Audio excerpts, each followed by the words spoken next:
The queen had 300 sworn guards, and when the palace doors sealed, 299 of them ran. I know how that sounds. Impossible. Shameful. The kind of lie enemies tell after a dynasty falls. But I was there in the Sapphire Throne Hall when the banners stopped moving, when the emergency lights turned red, when every noble in the room suddenly remembered a private exit they had sworn did not exist.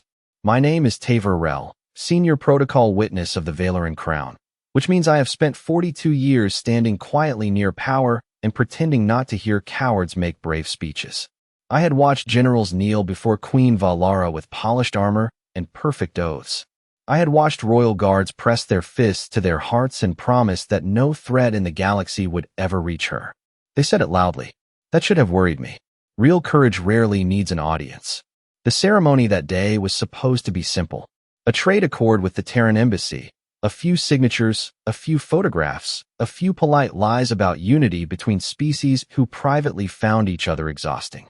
The Terrans had sent a small delegation, nothing impressive by imperial standards. 2 diplomats, 1 translator, and 1 soldier standing 6 feet from the left side of the throne. His name was Jack Mercer. Human male, maybe 6 feet tall in his boots. Broad-shouldered, pale-skinned, plain-faced, wearing dark embassy dress armor that looked almost embarrassingly simple beside our ceremonial gold. No winged helmet. No plasma crest. No ancestral blade. Just a compact sidearm sealed at his hip, black gloves, and the tired expression of a man who had checked every exit before breakfast. The nobles called him decorative. Not to his face, of course. They were cruel, not suicidal. But I heard them whisper it behind jeweled fans and silver drinking cups. A soft skin escort. A courtesy guard. A human assigned so Earth could pretend it mattered. Jack heard them too. Humans always hear more than they should. He never reacted. He only stood with his hands folded in front of him, eyes moving slowly across balconies, pillars, service doors, camera housings, and the 50-foot distance between the queen and the nearest emergency corridor. At the time, I thought he was bored. Later, I understood he was measuring the room. The betrayal began without thunder. The central doors locked with a clean metallic click. The overhead shields flickered once, then failed. Every royal guard touched his communication band at the same time and heard nothing. Queen Valara rose from the throne, tall, silver-skinned, and calm enough to make fear feel rude.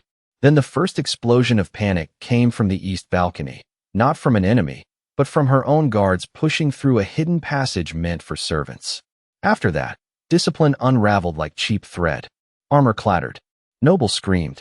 Officers vanished behind pillars. The sworn shield of the Empire became a stampede in polished boots. Within 10 seconds, the throne steps were almost empty. Queen Valara turned, expecting a wall of loyal steel. Instead, she found open floor. Open floor, red lights, sealed doors, and 1 human soldier who had not moved an inch. Jack Mercer looked at the queen, removed his gloves 1 finger at a time, and spoke in the calmest voice I have ever heard. "Ma'am, please stay behind my left shoulder." Queen Valara did not step behind him immediately. Queens are trained from birth to never look protected, even when protection is the only sensible thing left. She stood at the edge of the throne platform with her silver hands folded, her crown glinting under red emergency light, and stared at Jack Mercer as if trying to decide whether the universe had made a clerical error. "Soldier," she said, voice controlled, "my guards will regroup." Jack kept his eyes on the sealed western doors.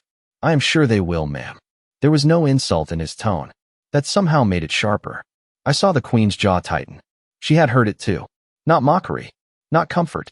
Just the plain American sound of a man refusing to build a fantasy because royalty found reality inconvenient.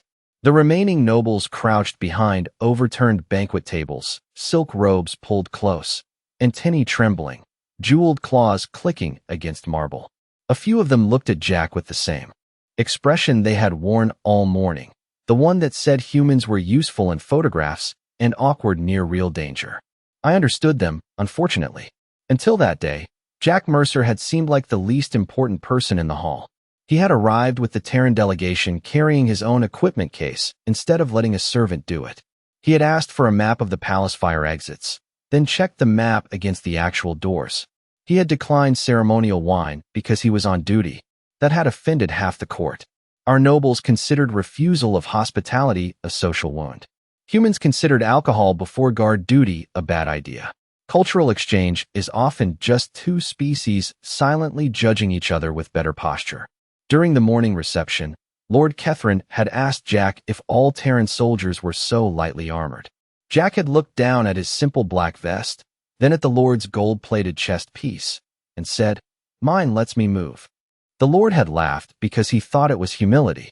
I had not laughed because Jack had not smiled. Now, with the hall sealed and the palace security grid blind, that sentence returned to me with unpleasant weight. Mine lets me move.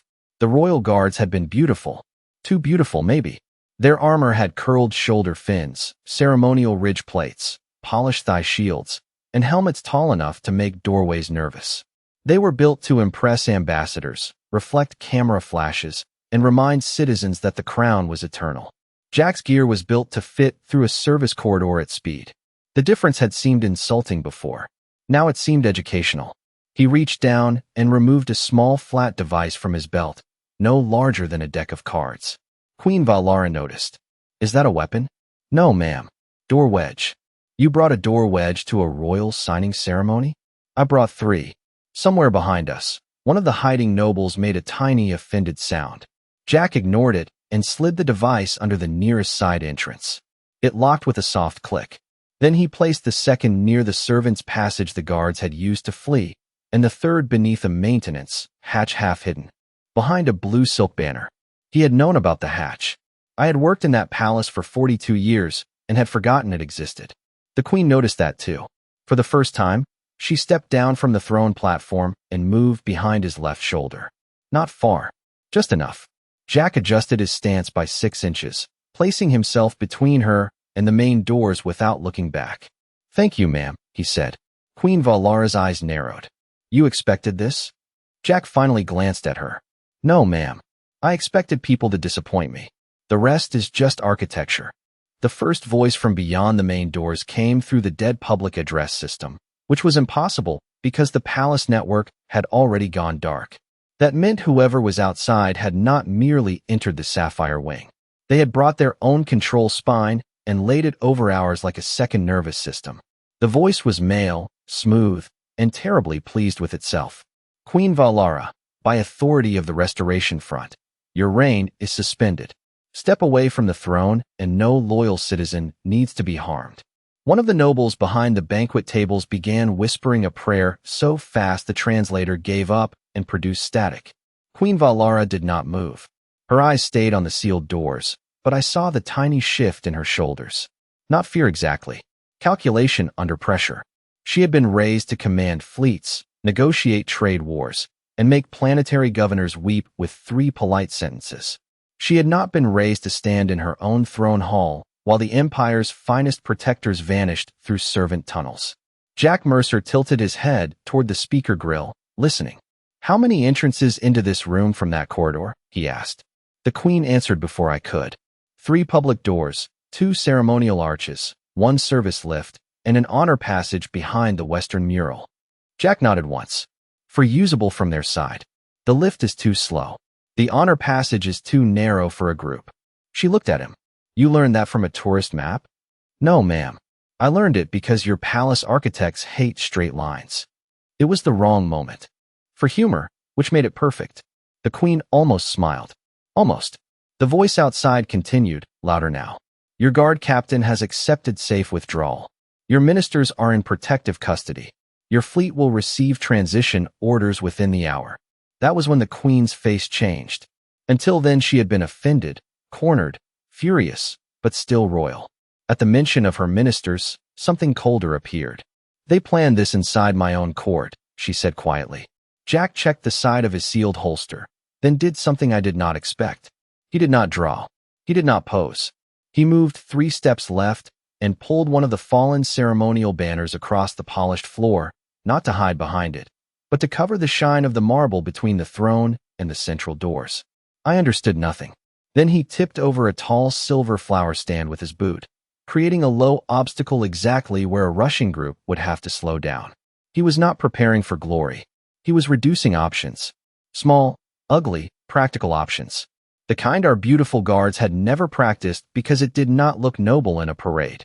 Queen Valara watched him work, and with every movement, her disbelief became attention. "You are very calm," she said. Jack placed one hand lightly against a pillar, feeling the vibration of movement beyond the doors. "No, ma'am. I am just busy." A dull mechanical tone sounded from the central entrance. Locks cycling. Bolts withdrawing. The rebels were opening the room from the outside. The nobles shrank lower. I found myself stepping behind a pillar, old bones and older shame moving without permission.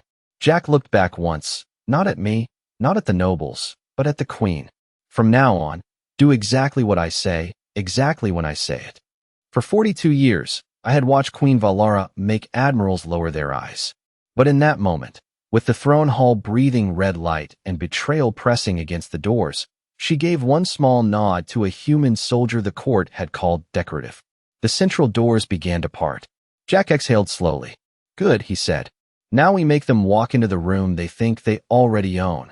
The central doors opened 12 inches, then stopped, because Jack Mercer had placed the fallen flower stand exactly where the left panel needed room to slide. It was a ridiculous little obstruction, the kind of thing a palace maintenance drone would have cleared without dignity, and that was why it worked. The rebels outside expected royal security codes to matter.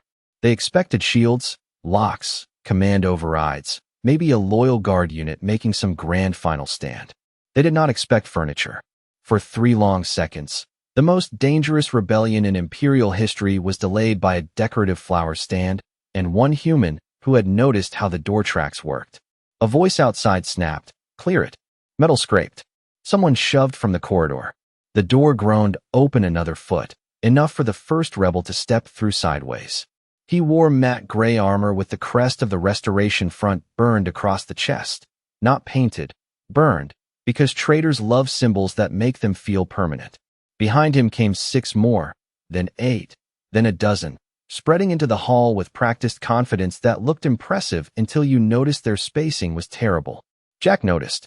I saw his eyes move from boots to shoulders to hand positions, counting without appearing to count. Queen Valara stood behind his left shoulder exactly as instructed, crown high, face unreadable, but her fingers had tightened around the edge of her sleeve. The rebel leader entered last. He was taller than Jack by nearly a foot, with pale blue skin, a ridged skull, and the expensive calm of someone who had betrayed his way into feeling clever.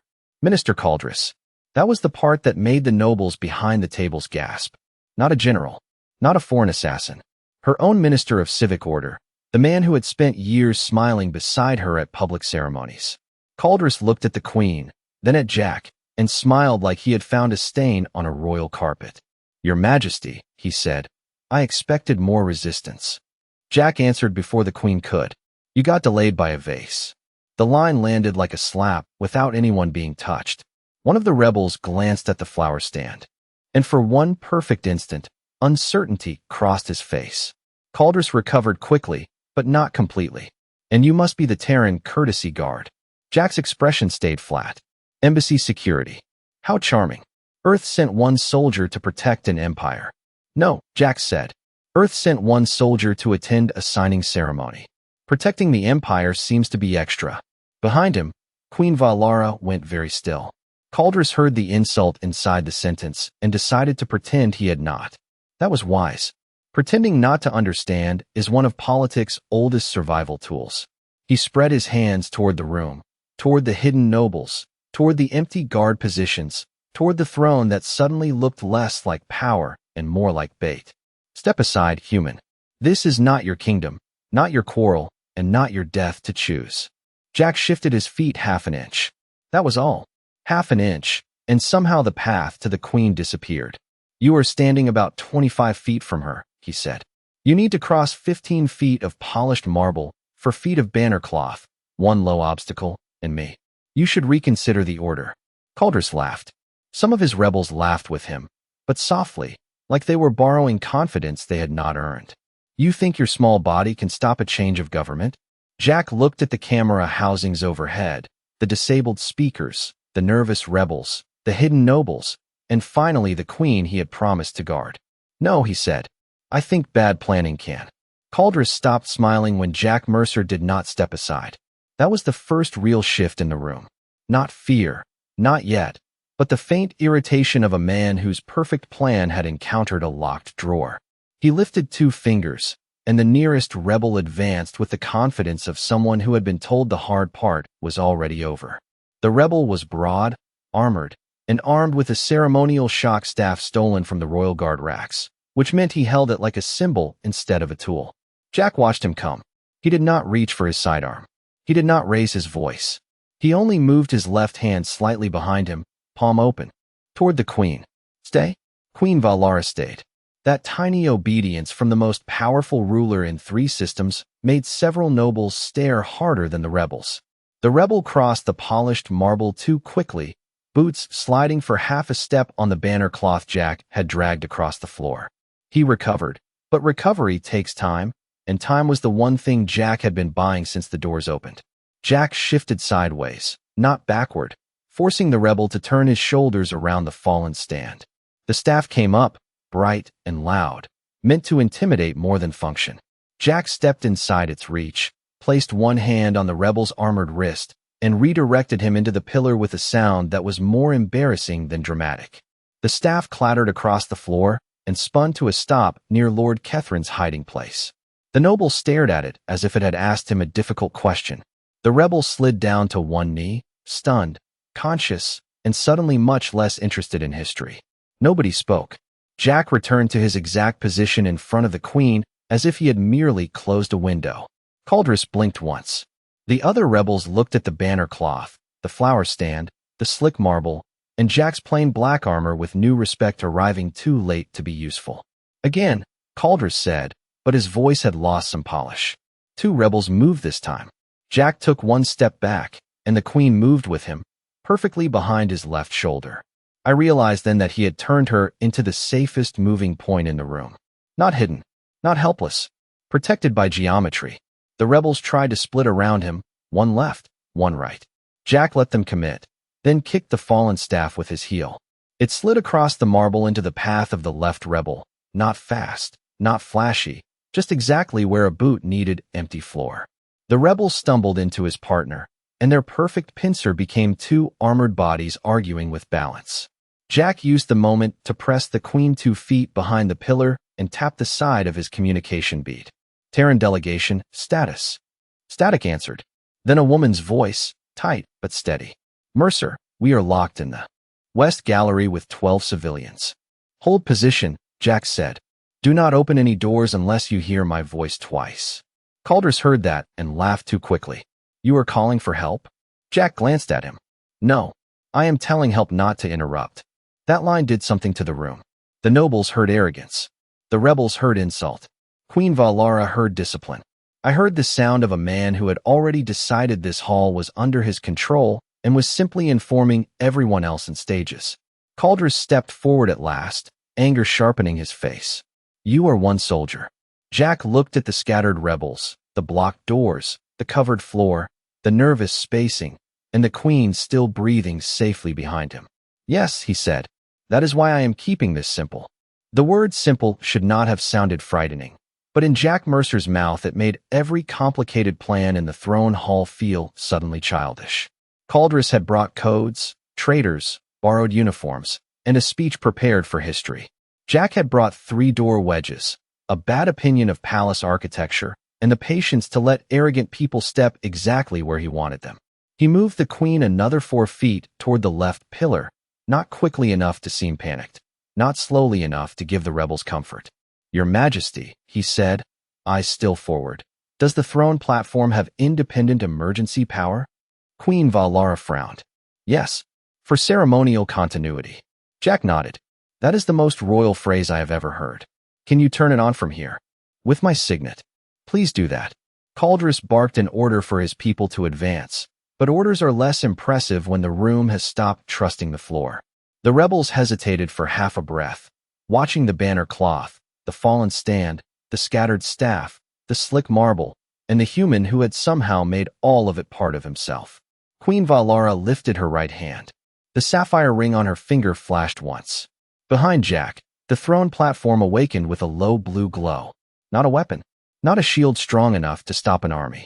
Just old ceremonial power, designed to keep royal. Lights burning during outages so the crown never looked dim on public broadcasts.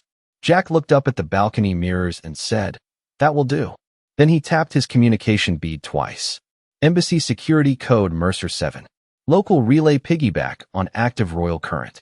Send compressed distress packet. Priority civilian and sovereign protection. Caldrus went pale blue instead of pale silver, which was how his species showed the first honest thought of the day. The palace network is cut. Jack gave him a quick glance. "I am not using your palace network." The queen turned her head slightly. "You can transmit through ceremonial lighting?" "No, ma'am. But the Terran embassy can transmit through almost anything if somebody gives us a powered wire and a reason." Somewhere above us, one dead camera blinked green. Then another. Then another. The rebels looked up, and that was the moment their rebellion stopped being secret. Their masks, their stolen armor, their positions, their leader, the nobles hiding under tables, the empty guard posts, all of it began streaming out through a system they thought was decorative. The throne hall was no longer a sealed room. It was a witness box. Caldrus understood it before his followers did. His whole plan had depended on controlling the story for the first hour. Announce the queen had resigned. Claim the guard had transferred loyalty. Show comm images. Release edited statements. By the time the truth crawled out, the empire would already be kneeling to new language. Jack had not beaten his army. He had ruined his opening sentence. The queen understood too, and something like wonder crossed her face. "You were waiting for power." "I was waiting for him to admit enough on camera," Jack said. The power was a bonus. Caldrus took one step forward, then stopped when Jack raised a single hand, palm down, not threatening, just measuring distance. "Minister," Jack said, "right now every embassy within 300 miles is receiving footage of you entering a sealed throne hall during a coup attempt. In about 30 seconds, your own allies are going to start deciding whether they know you." As if summoned by the insult, Caldrus's wrist communicator lit up with incoming calls. 1, then 5, then 12. He stared at the flashing names, and for the first time, the rebels looked at him instead of the queen. Jack leaned slightly toward Valara without taking his eyes off the room. "Ma'am, this is usually where the plan starts eating itself."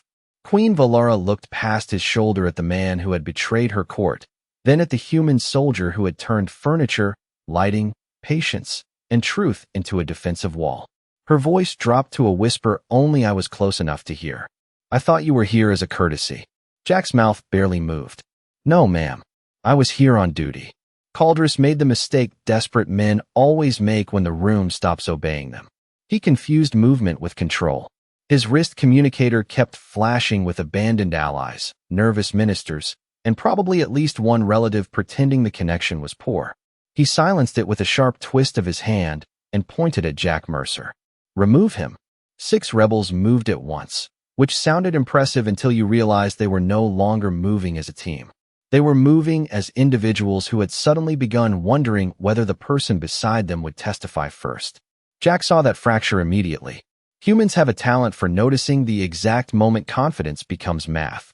He guided Queen Valara backward 2 steps, not toward the throne, not toward the exits, but into the narrow triangle formed by the pillar, the raised platform, and a marble display case full of ceremonial treaties nobody had read in years.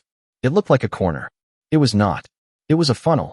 The first rebel tried to rush straight through the middle, because straight lines are popular with people who have not met furniture recently. Jack shifted the banner cloth with his boot, and the rebel slowed without meaning to. The second tried to flank around the pillar, only to find the queen no longer where she had been. The third hesitated because hesitation is contagious, and Jack used that tiny pause to step forward, tap the man's shoulder plate, and redirect him into his partner's path. No dramatic swing. No heroic shout.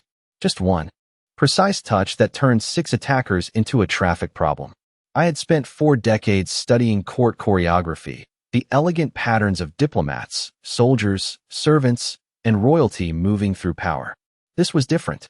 This was ugly, efficient, and American in the strangest way. Practical to the point of disrespect. Jack did not fight the room. He made the room file complaints on his behalf. Queen Valara watched from behind him, eyes narrowed, breathing steady now. She was learning in real time. Not about strength. Her empire had strength in abundance. She was learning about commitment under pressure. Her royal guard had been trained to look unbreakable in formation. Jack had been trained to remain useful when formation disappeared. Caldress stepped backward as one of his rebels stumbled near the treaty case and knocked over a silver recording urn. It rolled across the floor with a hollow ringing sound that made everyone flinch except Jack.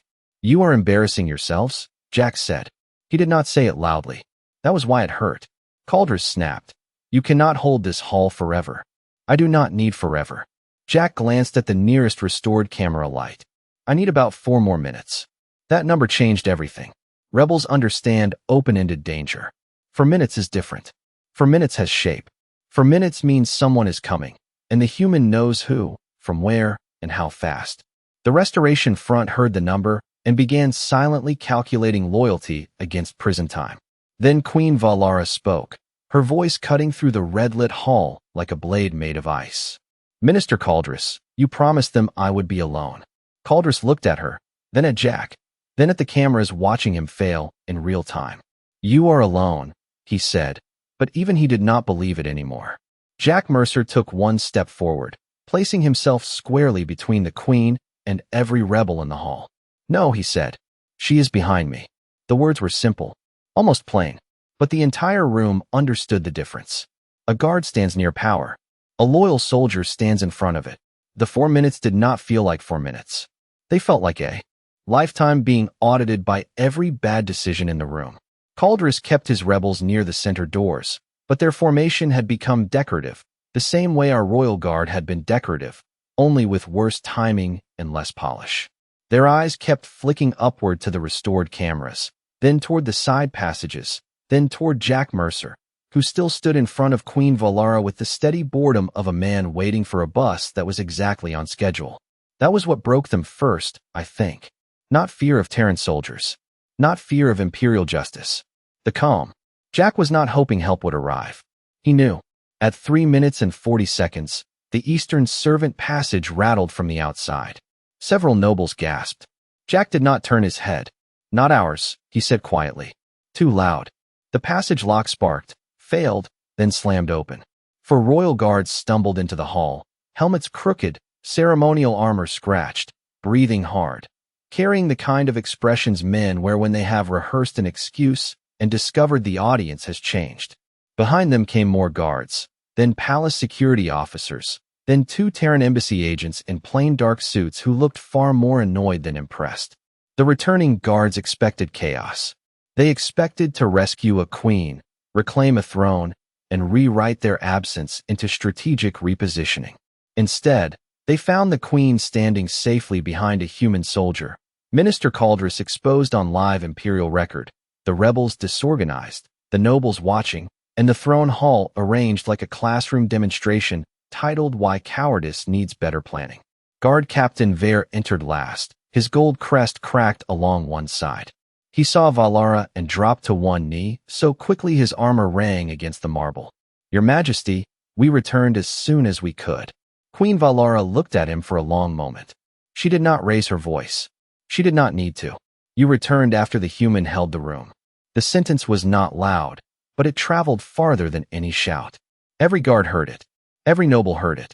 Every camera carried it to every embassy, every military office, every palace. Screens still connected to power. Guard Captain Vare lowered his head. Caldress tried to use the moment. Politicians can smell distraction the way animals smell rain. "Captain, arrest that Terran. He has interfered with imperial succession." No one moved. Jack glanced at the guard captain. Not challenging, not requesting, just giving him a chance to be less foolish than he had been earlier. Vare stood slowly, turned toward Caldress, and said, "Minister, the imperial succession is standing behind him." That was the moment the rebellion ended. Not with a grand charge, not with a speech.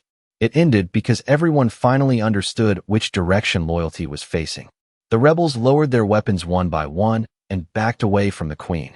The Terran agents moved to secure the civilians. The palace officers collected evidence with quiet efficiency, and Jack Mercer finally stepped aside, but only after Queen Valara placed one silver hand on his shoulder and said, "Remain." He froze, not from fear, but because soldiers recognize an order when it is properly given. She stepped around him, her crown bright under the restored blue throne lights, and looked at the guards who had sworn to be her shield. "You ran from danger," she said. Then she looked back at Jack. He walked toward duty. No one defended themselves. No one dared. I had served that court for 42 years, and I had never seen silence used so completely. Jack seemed almost uncomfortable with it, which made the humiliation sharper. He was not posing, not celebrating, not even smiling. He checked the queen once, checked the room twice, and spoke into his communicator. Sovereign secure. Civilian stable. Scene under control. Queen Valara heard the words and understood what the rest of us were only beginning to learn. To humans, glory was optional. The job was not. By sunset, the Sapphire Throne Hall had been cleaned, but not repaired, because Queen Valara ordered every scratch, overturned stand, and torn banner left exactly where it had fallen until the full Imperial Council had seen it with their own eyes.